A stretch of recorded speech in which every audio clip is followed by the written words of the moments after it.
Welcome to the Market Money Magnet guys. आज यहाँ इस वीडियो में हम बात करने वाले हैं एक ऐसे स्टॉक की जिसने आज करीबन 9% की गिरावट दिखाई है।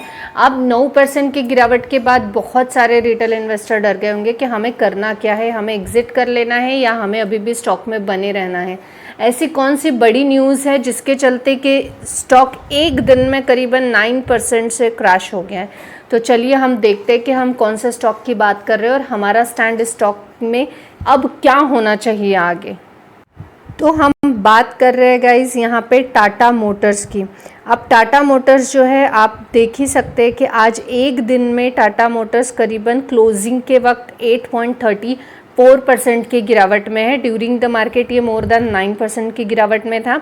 अब टाटा मोटर यहाँ पे जब हम बात करते हैं तो लैंड रोवर एंड जगुआर भी इसमें ऐड ऑन हमें देखने को मिलते हैं। दूसरी बात, अगर हम टाटा मोटर्स का एक साल का परफॉर्मेंस देखें तो आप देख सकते हैं काफ़ी अच्छा परफॉर्मेंस हमें देखने को मिला है, क्योंकि काफ़ी समय से हम इसको 4 साढ़े 4 के आसपास ही देख रहे थे। 400 बीच में तो 399 395 तक भी टाटा मोटर्स था और सडनली पिछले कुछ 6 महीने से हम टाटा मोटर की एक अच्छी ग्रोथ यहाँ पे हमें देखने को मिल रही है। आप यहाँ पे देख सकते हैं। अब टाटा मोटर्स की अच्छी ग्रोथ के बीच में आज ऐसा क्या हुआ है कि जो टाटा मोटर्स हमें इतनी गिरावट में देखने को मिला। अगर हम Q4 के रिजल्ट की बात करें, Q4 के रिजल्ट, क्योंकि बहुत से लोगों को यही लग रहा है कि जो Q4 का रिजल्ट है वो इसका बुरा आया होगा, इस वजह से टाटा मोटर्स आज इतना डाउन हुआ। तो ऐसा नहीं है। आप यहाँ देख सकते हैं कि उल्टा जो मार्च 24 का क्वार्टर रिजल्ट है ये कंपेयर टू बाकी क्वार्टर रिजल्ट अच्छा देखने को मिला है। जैसे कि ऑलरेडी इन्होंने एस्टिमेटेड परफॉर्मेंस बताया था कि आने वाला जो क्वार्टर रिजल्ट है इनका ये अच्छा देखने को मिल सकता है, क्योंकि जो कमोडिटीज़ हैं इनकी, जैसे टाटा मोटर्स बनाती है, व्हीकल्स बनाती है, तो व्हीकल्स में लगने वाला स्टील, उनके बैटरीज, उनके वायर्स, इन सब की जो प्राइस है ये सब हो गए इस कंपनी के लिए कमोडिटी। और इनकी जो प्राइस होती है इसके ऊपर डिपेंड करता है कि टाटा मोटर के जो कार्स है, व्हीकल्स है, इनका प्राइस क्या रहने वाला है। और कमोडिटीज़ का प्राइस कम था, इस वजह से इनका इस बार का जो क्वार्टर रिजल्ट है ये हमें अच्छा देखने को मिला, क्योंकि इनकी इन्वेस्टमेंट कम हो गई और अर्निंग बढ़ गई। और ये आपने जो Q4 का टाटा मोटर का क्वार्टर रिजल्ट है इसमें ये चीज़ को नोटिस डेफिनेटली किया होगा, या आप डेफिनेटली जाके कर सकते हैं कि ये क्वार्टर रिजल्ट जो इतने टाइम से डाउन हमें देखने को मिल रहे थे, माइनस में, रेड में, वो अचानक इतना अच्छा ग्रो कैसे कर गया। अब क्वार्टर रिजल्ट अगर अच्छा है तो टाटा मोटर्स में आज इतनी गिरावट के पीछे का कॉज क्या है। बिना रीज़न के तो आपको पता ही है कि मार्केट ना अप जाता है और ना ही डाउन जाता है। तो मार्केट में इतनी गिरावट अगर टाटा मोटर्स को लेकर आई है तो डेफिनेटली कोई ना कोई रीज़न है। अब इसमें रीज़न क्या है? रीज़न एक ही है, को रिलेटेड, एक बोलते हैं ना एक सिक्के के दो बाजू, बस इस तरह का वो रीज़न हमें देखने को मिल रहा है।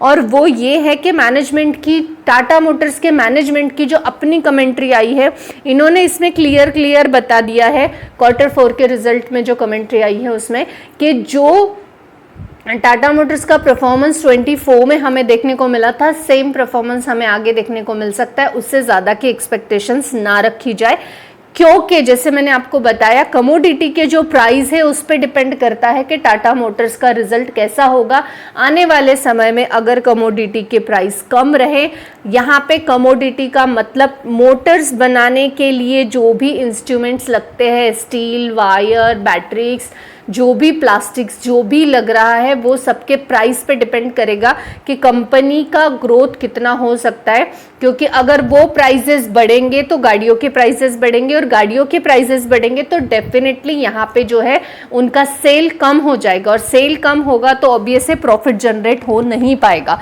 तो यहाँ पे कमोडिटी के प्राइस को कंसिडर करते हुए मैनेजमेंट की तरफ से ही कमेंट्री आई थी कि जो टाटा मोटर्स है इसका आने वाला रिजल्ट, आने वाले समय में इसका ग्रोथ जो है हो सकता है 24 जितना हो, बट इससे ज़्यादा नहीं हो सकता, या ये भी हो सकता है 24 जितना भी ना हो। अब ये चीज़ जब मैनेजमेंट की तरफ से आई तो डेफिनेटली इन्वेस्टर्स को ये बात पसंद नहीं आई, और यहाँ से इन्वेस्टर्स जो है ये यहाँ से एग्जिट करना शुरू कर गए। अब ये होते ही, जैसे ही मैनेजमेंट की ये कमेंट्री आई, वैसे जो बड़े बड़े टाइकॉन्स है जैसे मॉर्गन स्टैनली है, गोल्डमैन है या नॉर्मा है या सिटी है, इनकी तरफ से भी इन्होंने अपने जो टाटा मोटर्स है इनको डाउनग्रेड कर दिया। अब जब ये बड़े बड़े investors financial investors Tata Motors को डाउनग्रेड करेंगे तो डेफिनेटली जो इनको फॉलो करने वाले लोग होते हैं वो भी टाटा मोटर्स को डाउनग्रेड समझ के एग्जिट कर जाएंगे। और इसके ही चलते जो है टाटा मोटर्स में आज हमें इतनी बड़ी गिरावट देखने को मिली। बेसिकली टाटा मोटर के मैनेजमेंट की ही कमेंट्री आई और उसी कमेंट्री का इम्पैक्ट जो है बड़े बड़े फाइनेंशियल इंस्टीट्यूशन ने अपनी तरफ से इसको डाउनग्रेड कर दिया, किसी ने तो डबल डाउनग्रेड कर दिया, जिसके चलते के जो रिटेल इन्वेस्टर है इनका भी ट्रस्ट अब टाटा मोटर पे थोड़ा सा हमें फ्लक्चुएट देखने को मिला और इसके चलते आज ये टाटा मोटर्स में 8% से ज़्यादा की गिरावट हमें देखने को मिली है। अब आता है मोस्ट इम्पॉर्टेंट क्वेश्चन कि अब ऐसे में हमारा स्टैंड क्या होना चाहिए। क्या हमको भी इमीडिएट इसमें से जस्ट बिकॉज मैनेजमेंट की कमेंट्री है या तो जो बड़े बड़े फाइनेंशियल इंस्टीट्यूशंस है इन्होंने भी इसको डाउनग्रेड कर दिया है तो हमें भी इसमें से एग्जिट कर लेना चाहिए या नहीं। अब हम लोगों को एग्जिट करने के बारे में जब सोचना है, ये कब सोचना है मैं आपको बहुत बार बता चुकी हूँ। जब मैनेजमेंट में प्रॉब्लम हो, कंपनी में प्रॉब्लम हो या कंपनी कंटिन्यूसली क्वार्टर रिजल्ट हमें फॉल में दिखा रही हो तब हमें एग्जिट कर लेना चाहिए, डेफिनेटली नो डाउट। लेकिन जो लोगों ने यहाँ पे ऑलरेडी तेज़ी में इन्वेस्ट कर दिया है, यहाँ आकर अगर आपने इन्वेस्ट किया है तो जब ये करेक्शन बताएगा तो डेफिनेटली आप पैनिक होंगे। तो आप अगर नहीं चाहते पैनिक होना तो जिन्होंने एकदम टॉप पे इन्वेस्ट किया है वो एग्जिट कर सकते हैं।